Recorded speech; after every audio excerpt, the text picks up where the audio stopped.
اعوذ باللہ من الشیطان الرجیم بسم اللہ الرحمن الرحیم وقال الذین کفروا اور کہا ان لوگوں نے جنہوں نے کفر کیا، یعنی کافروں نے یہ بات کہی کہ ان ھذا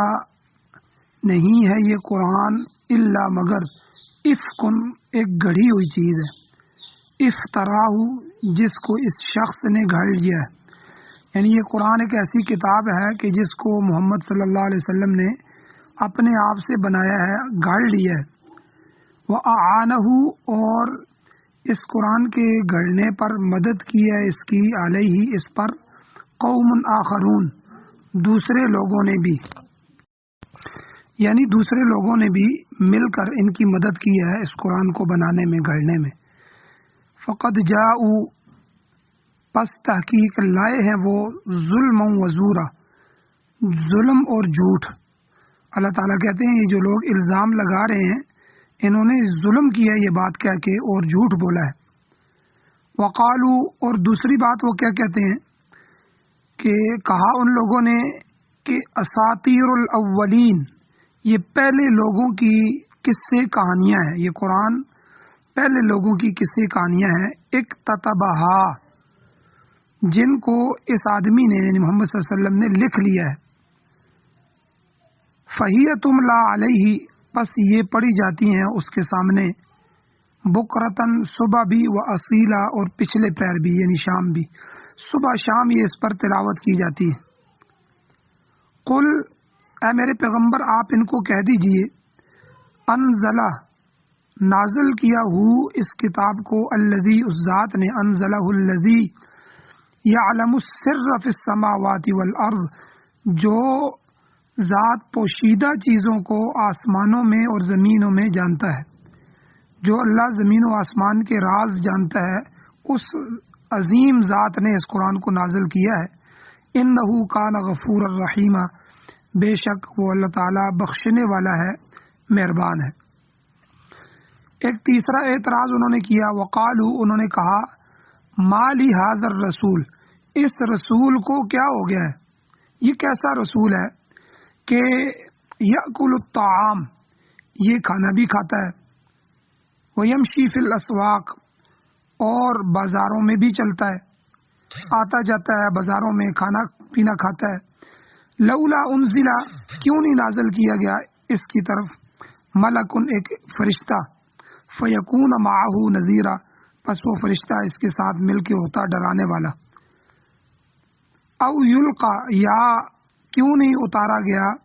الیہ اس پر کنزن کوئی خزانہ، اس کے ساتھ کوئی پہاڑ ہوتا، کوئی خزانہ ہوتا۔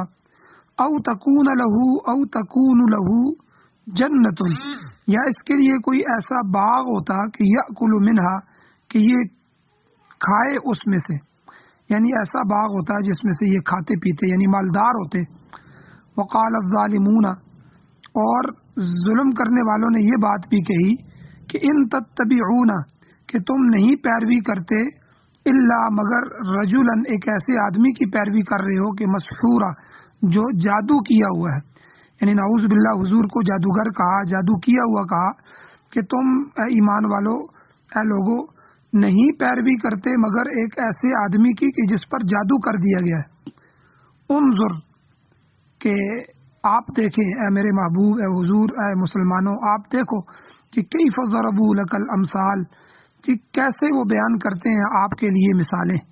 کس طرح کی گمراہ کن اور غلط قسم کی مثالیں انہوں نے آپ کے لیے بیان کی۔ فضلوا پس یہ لوگ گمراہ ہو گئے ہیں، فلا یستطیعون سبیلا پس یہ نہیں طاقت رکھتے سیدھے راستے کی طرف آنے کی۔ قد افلح 18واں سپارہ ہے اور آج ہمارا دوسرا درس ہے، اور سورۃ الفرقان ہے، قرآن مجید کی 25 نمبر سورت ہے، اور آج جو ہم نے آیات تلاوت کی ہیں 4، 5، 6، 7، 8 اور 9، تو گویا کہ یہ 6 آیتیں آج کے درس میں تلاوت ہوئی ہیں، آپ نے ان کا ترجمہ سماعت فرمایا۔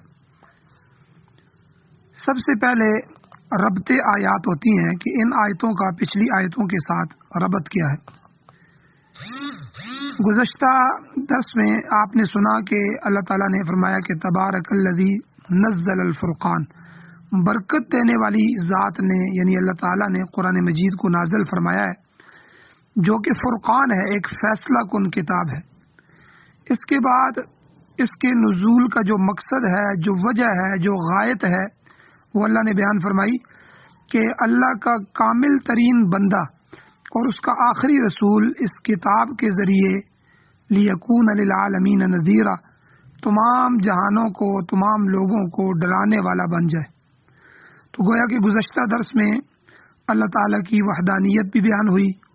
پھر اس کی آسمان و زمین پر جو محیط سلطنت ہے، اس کی حکومت ہے، اس کا ذکر بھی ہوا۔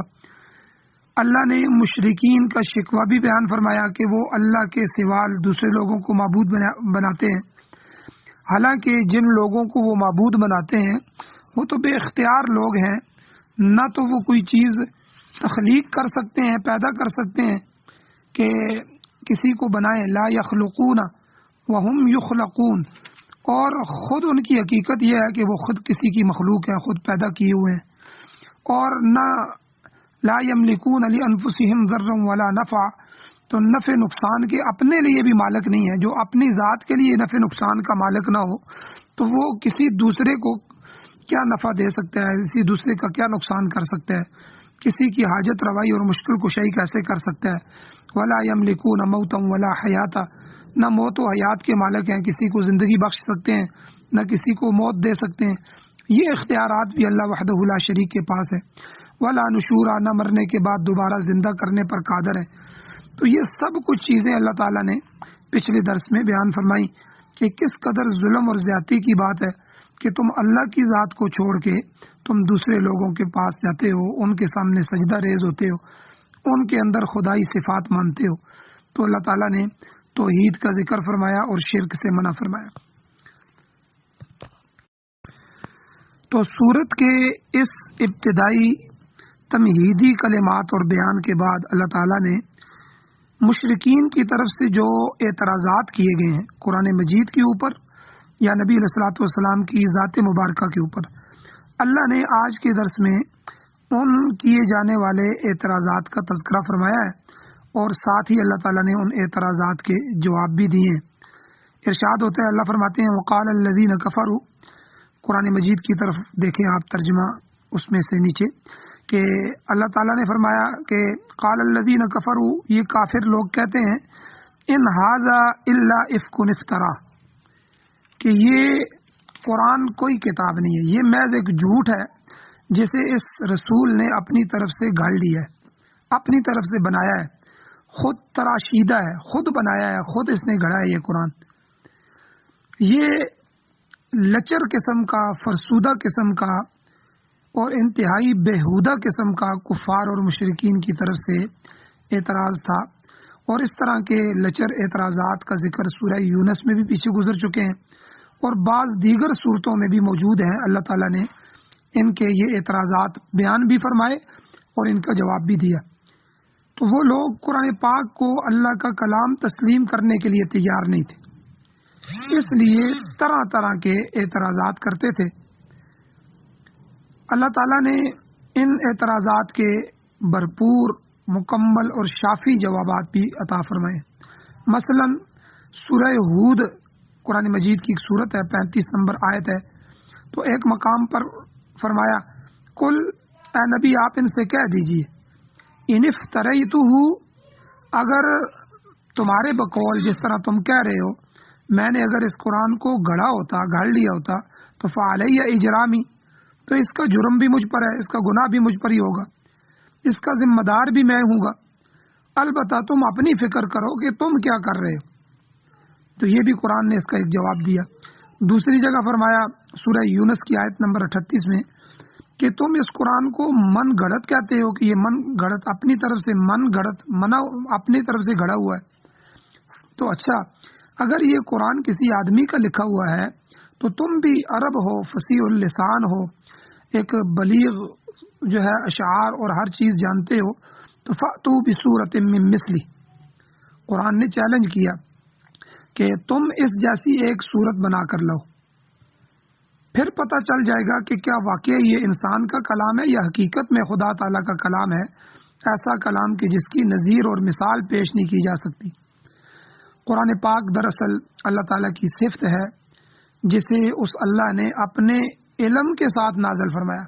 اور اپنی مشیت کے ساتھ نازل فرمایا۔ افک اصل میں افک گڑھی ہوئی بناوٹی بات کو کہتے ہیں، کہ جیسے کوئی بندہ کسی سے جان چھڑائے اور اپنی طرف سے کوئی عذر کوئی بات بنائے، جھوٹ بولے، تو ایسی جھوٹی بات کو، بناوٹی بات کو، گڑھی ہوئی بات کو افک کہتے ہیں۔ تو یہاں بھی انہوں نے یہی کہا ان ھذا الا افک افترا، کہ یہ ایک افک ہے، یعنی گھڑی ہوئی بات ہے جس کو نعوذ باللہ محمد صلی اللہ علیہ وسلم نے گھڑ لی ہے، اپنی طرف سے بنایا ہے۔ تو یہ ایک من گھڑت کتاب ہے۔ تو جس طرح پچھلی سورہ نور میں آپ حضرات نے واقعہ افک پڑھا تھا کہ اما عائشہ صدیقہ رضی اللہ تعالی عنہ جن پر منافقین نے افترا باندھا تھا، یہ افک اسی سے ہے، افترا جھوٹ باندھا، پھر اس کی خوب تشہیر بھی کی تھی۔ سارا واقعہ آپ پیچھے سن چکے ہیں، دوبارہ عرض کرنا مقصود نہیں ہے، طویل ہو جائے گا۔ تو اسی طرح قرآن پاک کے متعلق بھی یہ لوگ کہتے تھے کہ یہ افک ہے، یعنی محض جھوٹ ہے، من گڑت ہے۔ اور پھر دوسرا الزام انہوں نے اس میں حضور علیہ الصلوۃ والسلام پر یہ لگایا کہ یہ خالی انہوں نے نہیں گھڑا، الا افک افتراہ واعانہ علیہ قوم آخرون، بعض دوسری قوموں نے، بعض دوسرے لوگوں نے اللہ کے نبی کی مدد کی ہے، یعنی حضور علیہ السلام کی مدد کی ہے اس قرآن کو گھڑنے میں، بنانے میں۔ اب یہاں مفسرین اکرام نے وہ ساری چیزیں بھی لکھی ہیں کہ جو وہ الزام لگاتے تھے کہ کس نے ان کو بنا کے دیا ہے یا کس نے ان کی مدد کی ہے۔ تو بعض اوقات یہ باتیں مشرکین مکہ جو ہے وہ یہود و نصارہ کی طرف منسوب کرتے تھے کہ حضور علیہ السلام ان یہودیوں سے ملے، ان سے مل کر یہ باتیں سیکھتے ہیں، کیونکہ یہودیوں کو لوگ، عیسائیوں کو لوگ اہل کتاب کہتے تھے کہ ان کے پاس پرانی کتابیں موجود ہیں، تورات اور انجیل موجود ہے، اس لیے یہ اہل علم لوگ ہیں۔ تو گویا کہ یہ الزام بھی لگایا کہ وَأَعَانَهُ عَلَيْهِ قَوْمٌ آخَرُونَ سے مراد مفسرین نے لکھا ہے کہ انہوں نے الزام لگایا کہ یہ یہودیوں کے پاس جاتے ہیں، عیسائیوں کے پاس جاتے ہیں، ان اہل علم کے پاس جو پرانی کتابیں ہیں، وہاں سے کوئی قصے کہانیاں سنتے ہیں اور کچھ چیزیں سنتے ہیں، تو وہ ان کی مدد کرتے ہیں۔ تو یہ ایک قرآن انہوں نے گھڑ لیا، نعوذ باللہ۔ اور بعض مفسرین نے فرمایا کہ انہوں نے، مشرکین نے اس کو ایرانی لوگوں کی طرف بھی، رومی لوگوں کی طرف بھی، اور بعض قدیم جو عراقی زبان بولنے والے جو غلام تھے ان کی طرف بھی منسوب کیا کہ یہ لوگ بھی اللہ کے نبی کو کچھ باتیں بتاتے ہیں جنہیں آپ قرآن بنا کر آگے سے پیش کر دیتے ہیں۔ تو مفسرین نے جبر، یسار، عداس وغیرہ وغیرہ یہ بعض غلام تھے، تو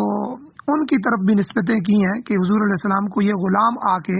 نعوذ باللہ یہ قرآن سکھاتے تھے اور باتیں بتاتے تھے، اور یہ پھر ان کو بنا کے گھر کے جو ہے وہ آگے لوگوں کے سامنے پیش کرتے ہیں۔ حالانکہ وہ تو بیچارے غلام عربی زبان سے ہی نا واقف ہیں، جو ایرانی، رومی یا عراقی لوگ ہیں تو وہ خالص عربی سے ہی نا واقف ہیں، خاص کر کے ایرانی اور رومی وغیرہ۔ تو ان سے یہ کیسے توقع کی جا سکتی ہے کہ وہ فصیح اور بلیغ عربی زبان میں ایسا کلام پیش کریں جو کلام آتے ہی پوری دنیا کے لوگوں کو چیلنج کرے کہ میری طرح تم ایک صورت بنا کے لے آؤ، ایک آیت ہی بنا کے لے آؤ۔ تو پوری دنیا مل کے جو ہے اس کی نظیر، اس کی مثال، عربی زبان کے بڑے بڑے شعراء، بڑے بڑے ادیب اور بڑے بڑی فصیح اللسان اور بلیغ اللسان قسم کے لوگ بھی اس کی مثال پیش نہیں کر سکے۔ تو اللہ تعالیٰ نے یہاں فرمایا کہ ان لوگوں کا یہ جو اعتراض ہے یہ بالکل لغو ہے، بیکار ہے اور لچر اور بیہودہ قسم کا اعتراض ہے۔ تو حقیقت میں آگے اللہ نے پھر جواب دیا کہ فقد جاءوا ظلما وزورا، کہ یہ مشرک لوگ بہت بڑا ظلم اور جھوٹ لائے ہیں، یعنی جو قرآن کو خود ساختہ کلام کہتے ہیں تو یہ بہت بڑے ظالم ہیں، یہ بڑے بے انصاف لوگ ہیں جو سری وزورا جھوٹ بول رہے ہیں کہ یہ قرآن نعوذ باللہ نبی صلی اللہ علیہ وسلم کا گھڑا ہوا ہے۔ یہ ان کا ظلم ہے اور یہ ان کا جھوٹ ہے۔ پھر آگے اللہ تعالیٰ نے فرمایا کہ ایک اور اعتراض وہ یہ بھی کرتے تھے قرآن مجید کے متعلق حضور کے بارے میں، وہ اعتراض کرتے ہوئے یہ بھی کہتے تھے وقالوا اساطیر الاولین کہ یہ تو پہلے لوگوں کی قصے کہانیاں ہیں. اکتتبہا جنہیں اس شخص نے نعوذ باللہ نبی صلی اللہ علیہ وسلم نے لکھ لیا ہے اور پھر ہمیں سناتے رہتے ہیں. تو ظالم مشرک کافر جو تھے مشرکین مکہ حضور علیہ السلام سے کہتے تھے کہ آپ ہمیں یہ اقوام جو ہیں مختلف، قوم عاد ہے، قوم سمود ہے، قوم صالح ہے، ان کے آگے آپ ہمیں قصے کہانیاں سناتے ہیں. او ہم تمہیں ایران کے لوگوں کی، وہاں کے جو ہے بہمند اور اسفندیار اور اس طرح کے جو لوگ تھے، یا وہاں کے جو رستم پہلوان اور اس طرح کے جو کتابیں لکھی ہوئی تھی،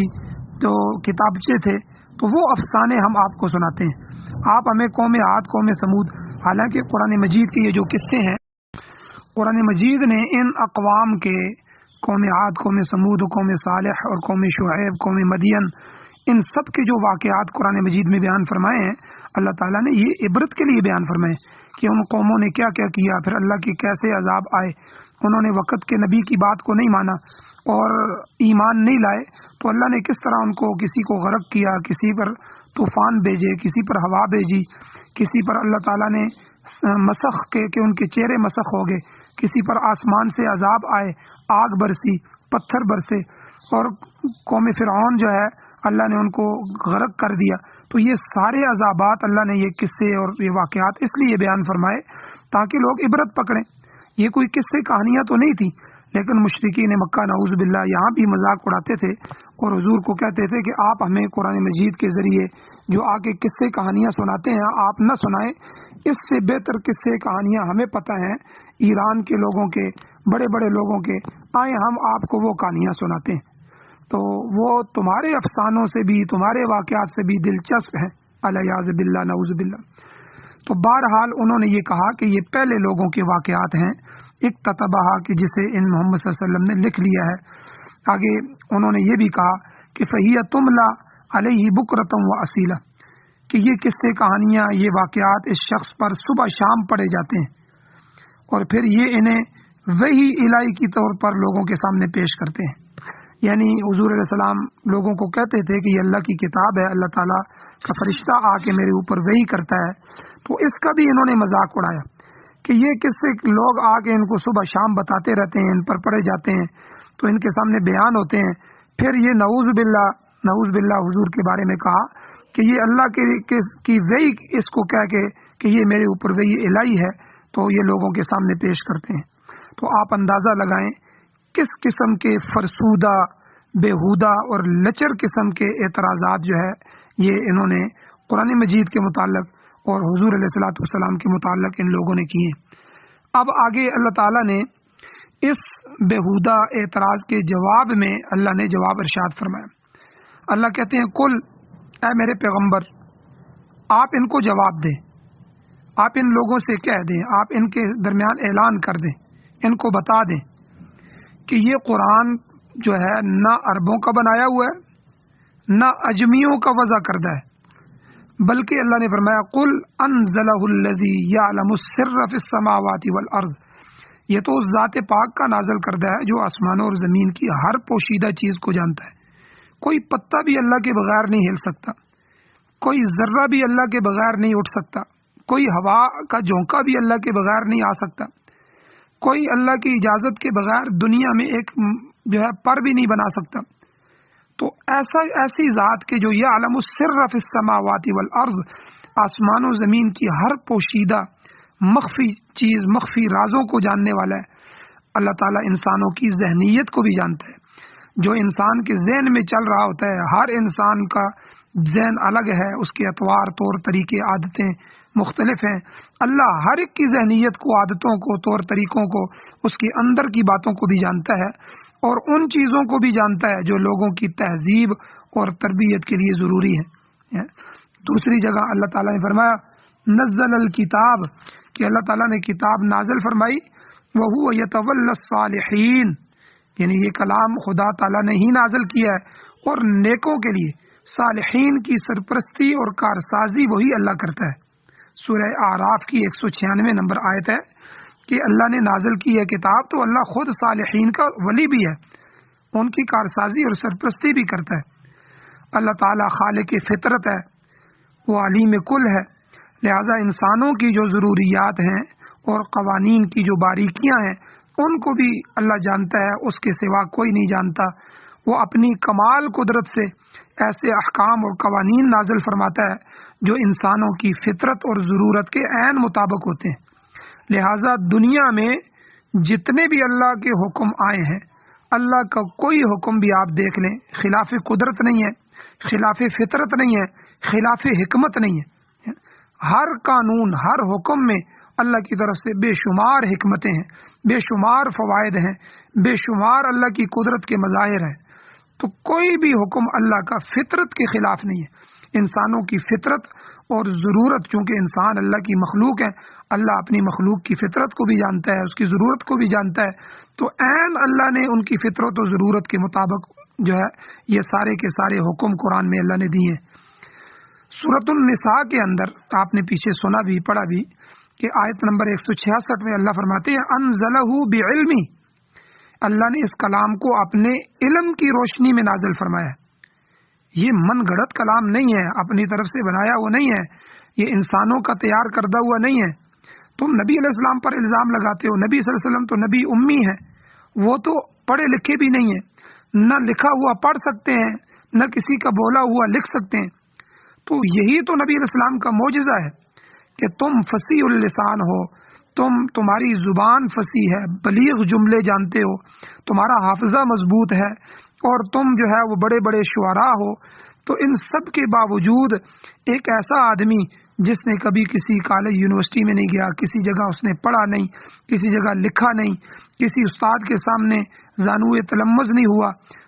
کسی استاد سے سیکھا نہیں، اور بالکل نہ پڑھا لکھا آدمی، نبی امی، اس کی زبان سے ایسا سحر شدہ، ایسا اثر کرنے والا کلام جاری ہو جائے، تو یہ کلام پاک کا بھی معجزہ ہے اور حضور کا بھی معجزہ ہے۔ تو یہ من گڑت نہیں ہے۔ اللہ تعالیٰ نے فرمایا کہ بلکہ یہ تو تنزیل من رب العالمین، سورہ واقعہ کی آیت نمبر 80 میں اللہ فرماتے ہیں یہ تو تمام جہانوں کی پروردگار کی طرف سے نازل شدہ ہے۔ انہ کان غفورا رحیما، بے شک وہ ذات بڑی بخشش کرنے والی ذات ہے، نہایت مہربان ہے۔ وہ ایک طرف تو ظالم اور جھوٹے لوگوں کو بسا اوقات مہلت دیتا رہتا ہے، مہلت دیتا رہتا ہے، چھوٹ دیتا رہتا ہے، اور دوسری طرف اس اللہ کی بخشش اور مغفرت بھی ایک کرشمہ ہے کہ جب وہ بندے آ جائیں تو اللہ معاف کرنے میں بھی دیر نہیں لگاتا۔ تو اس سے بڑا بخشنے والا، اس سے بڑا جو ہے وہ رحیم مہربان کون ذات ہوگی؟ وہ ایسی باتیں کرنے والوں کی فوراً گرفت بھی نہیں کرتا۔ یہ بھی اس کی مہربانی ہے کہ کوئی بندہ اگر قرآن پر اعتراض کرے، اللہ پر کرے، نبی پر کرے، تو اللہ فوراً اس پر گرفت کرے۔ یہ بھی اس کی مہربانی ہے کہ اللہ فوراً ایسے لوگوں کو پکڑتا نہیں ہے، موقع دیتا رہتا ہے کہ اس نے انسانوں کی رہنمائی کے لیے قرآن کریم جیسی عظیم الشان کتاب نازل فرمائی ہے جس میں بے شمار اسرار ہیں، پوشیدہ چیزیں ہیں، رموز ہیں، بہت سارے علوم قرآن مجید میں ہیں، بہت سارے معارف کے چشمے اور خزانے جو ہیں وہ قرآن مجید میں موجود ہیں۔ یہاں تک تو کفار کا پہلا اعتراض تھا جو قرآن حکیم پر تھا کہ نعوذ باللہ یہ کتاب من گڑت ہے اور محمد صلی اللہ علیہ وسلم نے نعوذ باللہ اس کو گھڑ لیا ہے۔ آپ نے مکمل اعتراض بھی سنا اور اس کا جو جواب ہے اللہ تعالیٰ نے ارشاد فرمایا اس کو بھی سنا۔ اب یہاں سے دوسرا اعتراض انہوں نے پیغمبر علیہ السلام کی ذات پر کیا۔ پہلا اعتراض قرآن پاک پہ کیا، دوسرا حضور کی ذات پہ کیا۔ کیا اعتراض ہے؟ قرآن کہتا ہے وقالو، انہوں نے کہا ما لہذا الرسول، یہ کیسا رسول ہے؟ اس رسول کو کیا ہو گیا ہے کہ یأکل الطعام، جو کھانا بھی کھاتا ہے، وہ یمشی فی الاسواق، اور وہ چلتا ہے بازاروں میں بھی۔ یعنی یہ کیسا رسول ہے کہ جو بازاروں میں بھی چلتا پھرتا ہوا ہمیں نظر آتا ہے، کھانا کھا پی رہا ہوتا ہے۔ تو ان کا گویا کہ گمان یہ تھا، ان کا زوم یہ تھا کہ جس ہستی میں لوازمات بشریہ پائے جائیں، یعنی انسانی لوازمات پائے جائیں، وہ رسول نہیں ہو سکتا۔ یہ انہوں نے اپنی طرف سے ایک عقیدہ بنا رکھا تھا، ایک گمان ان کا تھا۔ وہ لوگ بشریت کو اور رسالت کو دو متضاد چیزیں سمجھتے تھے۔ جس طرح آج ہمارے زمانے میں بھی نبی صلی اللہ علیہ وسلم کی بشریت اس آیت سے ثابت ہو رہی ہے کہ رسول جتنے بھی آئے ہیں وہ ان کی حاجتیں ہوتی ہیں، وہ انسان ہی ہوتے ہیں، وہ کھاتے پیتے بھی ہیں، وہ بازاروں میں بھی چلتے پھرتے ہیں، سب کچھ ہیں۔ تو نبی کی بشریت اس آیت سے ثابت ہوتی ہے۔ اور ایک چیز ثابت ہو گئی کہ نبی نور نہیں ہوتا، نبی کا جسم نور نہیں ہوتا۔ ہاں، نبی صلی اللہ علیہ وسلم کی تعلیمات نورانی ہیں، وہ نور ہدایت ہیں، قرآن نور ہدایت ہے، تو یہ تو تعلیمات تو نورانی ہیں، لیکن خود جسم اور نبی کی ذات نور نہیں ہے۔ تو بہرحال یہاں ان کا جو کافروں کا، مشرکین کا ایک زعم تھا، گمان تھا کہ وہ ہستی جو پیغمبر ہو، وہ پیغمبر، وہ رسول جو ہے وہ بشر نہیں ہونا چاہیے، انسان نہیں ہونا چاہیے۔ بشریت اور رسالت کو دو متضاد چیزیں وہ سمجھتے تھے کہ ہماری طرح کھاتا پیتا بھی ہے، چلتا پھرتا بھی ہے، پھر رسالت کا دعویٰ بھی کرتا ہے۔ تو امید ہے آپ کو ان کا اعتراض سمجھ آ گیا ہوگا۔ یہ لوگوں کی پرانی بیماری ہے۔ قوم سمود نے بھی قرآن مجید میں آپ دیکھیں کہ صالح علیہ السلام کو یہی کہہ کر تکذیب کی ان کی، کہ اللہ نے فرمایا سورہ قمر کے اندر جو ہے 24 نمبر آیت ہے اس بارے میں کہ ابشرم منا واحدا نتبعہ، کیا ہم اپنے میں سے ایک بشر کی اتباع کریں، وہ ہم جیسا ہی انسان ہے، ہم اس کی اتباع کریں۔ یہ کہہ کر انہوں نے کہا کہ صالح علیہ السلام نبی نہیں ہو سکتے کیونکہ وہ ہماری طرح انسان ہی ہے، تو ہماری طرح ہی ایک آدمی ہے تو ہم اس کی کیوں اتباع کریں۔ تو حضور خاتم النبیین صلی اللہ علیہ وسلم کے بارے میں بھی کافر اور مشرک یہی کہتے تھے کہ یہ تو ہمارا جانا پہچانا ہوا انسان ہے، یہی ہمارے معاشرے میں پیدا ہوا ہے، یہی پلا بڑا ہے، اور یہاں ہی جو ہے یہ ایک انسان ہے، تو ہم اس کو کیسے رسول تسلیم کر لیں۔ اگر اللہ کسی کو رسول بنا کر بھیجتا تو وہ کوئی فرشتہ ہوتا، جو فرشتہ نہ کھاتا نہ پیتا، نہ اس کی بیوی ہوتی، نہ اس کے بچے ہوتے، نہ خاندان ہوتا، نہ قبیلہ ہوتا، نہ آگے پیچھے اس کا کوئی ہوتا، نہ دیگر انسانی لوازمات اس میں پائی جاتی۔ تو یہ اصل اعتراض ان کا یہ تھا۔ معذرت کے ساتھ، جیسے آج کے زمانے میں ہمارے ہاں مسجدوں میں جو امام رکھے جاتے ہیں، تو امام کے لیے ہماری شرائط ہیں جی، امام نیک ہو، تہجد گزار ہو، مسجد کو وقت دینے والا ہو، نیک صفت ہو، فرشتہ ہو، تو لیکن تنخواہ نہ لے جی، خالص اللہ کی رضا کے لیے کام کرے، ہمیں اس کی خدمت نہ کرنی پڑ جائے، بازاروں میں بھی ہمیں بیٹھا ہوا نظر نہ آئے، اور کھائے پی بھی نہ جی،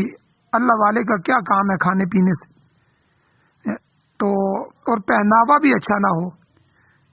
یعنی اس کی سوٹ بوٹ بھی اچھا نہیں ہونا چاہیے جی، علماء کو اس سے کیا کام ہے جی۔ اور پھر گاڑی بھی کسی عالم کے پاس آ جائے تو پھر کہتے ہیں جی یہ دیکھو جی یہ دنیا دار ہو گیا۔ تو یہ اعتراضات ان لوگوں نے پیغمبروں پر بھی لگائے کہ بھئی کوئی فرشتہ ہو، نہ کھاتا پیتا ہو، نہ بیوی بچے ہوں، نہ خاندان ہو، نہ دیگر لوازمات ضروریات اس کی ہوں، وہ آئے تو آ کر ہمیں تبلیغ کرے کہ ہے میں اللہ کا پیغمبر ہوں، اللہ کا فرشتہ ہوں، تمہاری طرف بھیجا گیا ہوں، تو ہم مان بھی لیتے۔ ہم اپنے میں سے ہی ایک انسان کو کیسے اللہ کا رسول مان لیں۔ یہاں پر امام شاہ ولی اللہ محدث دہلوی رحمۃ اللہ علیہ فرماتے ہیں کہ انبیاء میں پائے جانے والے جو لوازمات بشری ہیں، تو ان قوموں کے لیے وہ پردہ بن گئے۔ امام شاہ ولی اللہ محدث دہلوی فرماتے ہیں یہ بشریت کے جو لوازمات ہیں یہ ان کے لیے پردہ بن گئے، انہوں نے اسے خلاف نبوت سمجھ لیا۔ حقیقت یہ ہے کہ اس دنیا میں چونکہ انسانوں کی اصلاح مطلوب تھی، اس لیے جو ہے اللہ تعالیٰ نے اس چیز کو یہاں بیان فرمایا کہ ہم نے یہ رسول بنا کر بھیجا ہے، تو رسول ہم نے انسانوں میں سے ہی بنا کر بھیجا ہے۔ یہ مضمون اللہ تعالیٰ نے صرف یہاں نہیں بیان فرمایا، بلکہ اللہ نے قرآن پاک میں مختلف جگہوں پر مختلف عنوانات سے اور پھر وسیع پیمانے پر اللہ نے یہ مضمون بیان فرمایا کہ بھائی دیکھو، اگر اللہ تعالیٰ کسی فرشتے کو رسول بنا کر زمین پر بھیج دیتا تو عام انسان اس سے کیسے مستفید ہو سکتے تھے، عام انسان فرشتے سے کیسے فائدہ اٹھا سکتے تھے۔ انسان کسی غیر جنس سے ہدایت حاصل نہیں کر سکتا۔ اب انسان جنات سے ہدایت نہیں لے سکتا، فرشتوں سے نہیں لے سکتا، جانوروں سے نہیں لے سکتا، تو اللہ تعالیٰ نے انسانوں میں سے ہی انسانوں کی ہدایت کے لیے جن شخصیات کو منتخب فرمایا ہے، اللہ نے ان کو امتیاز بخشا ہے، اور وہ ہستیاں انبیاء اور رسول جو ہیں وہ معصوم عن الخطا اللہ نے بنائے ہیں، اور اخلاقی لحاظ سے یہ طبقہ انبیاء کا طبقہ بہت بلند طبقہ ہے، اور چونکہ یہ امت کے لیے بطور مثال بطور نمونہ ہوتے ہیں، ان کا ہنسنا، ان کا اوڑھنا، ان کا بچھونا، ان کی حرکات، ان کی سکنات، ان کا کھانا، ان کا پینا، ان کا گھرانے میں رہنا، ان کی باہر کی زندگی، گھر کی زندگی، پیغمبر کی ہر چیز امت کے لیے ہدایت اور نمونہ ہے۔ اس لیے اللہ نے اخلاقی لحاظ سے پیغمبروں کی جماعت کو سب سے اعلیٰ رکھا ہے اور معصوم عن الخطا ہے، لیکن ان سب کے باوجود پیغمبر انسان ہی ہوتے ہیں، ان میں تمام لوازمات بشری پائے جاتے ہیں۔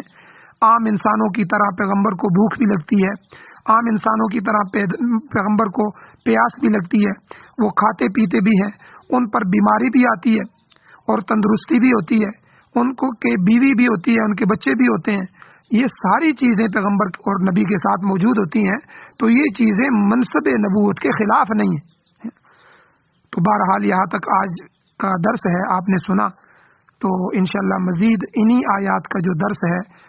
اس کا دوسرا حصہ جو ہے انشاءاللہ کل بیان کیا جائے گا۔ اللہ تعالیٰ سے دعا ہے اللہ تعالیٰ ہمیں عمل کی توفیق عطا فرمائے، اور اللہ تعالیٰ ہمیں اس پر عمل کی توفیق عطا فرمائے۔